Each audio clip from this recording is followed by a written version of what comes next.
Today on Courtney Sweets, we're making steamed hard-boiled eggs. I get the perfect eggs every time and they're super easy to peel. Let's get started. I'm going to show you how to do it. To make our eggs, I'm placing a steamer insert into my pan. I'm using a medium-sized saucepan and I'm going to use 2 cups of water. Depending on size of your pan, you're going to use less or more water. You do not want the water to touch the eggs. This is just to steam them. So what we're going to do is put that water in. I use 2 cups. You could bring it to a boil before placing the eggs or after. So now we're going to place it on the stove over high heat, bring it to a boil, and once boiling, we're going to reduce the heat and cover. You're going to let it cook for about 5 to 6 minutes for a runny yolk, 8 to 10 minutes for translucent, and 14 to 16 minutes for a firm yolk. So I go for about 14 minutes, especially since I do boil it beforehand when I put the eggs in.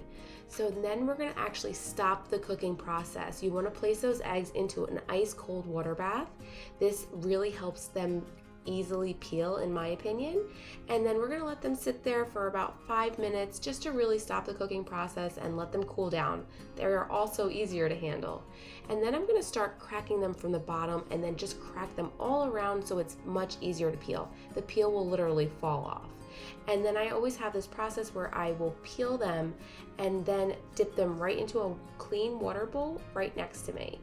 I just find that using a bowl next to me with a little bit of water is just as good as using the sink with running water, and it's a lot less wasteful. As you can see, the little bits and pieces of eggshells or any other pieces on this shell, like the membrane, will actually just sink to the bottom. So there's all of our eggs, and you can see that water bowl is full with little eggshells.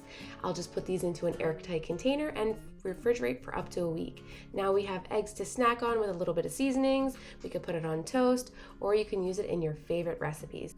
We hope you enjoyed this quick and easy recipe. Be sure to like, share, and subscribe, and we'll see you soon.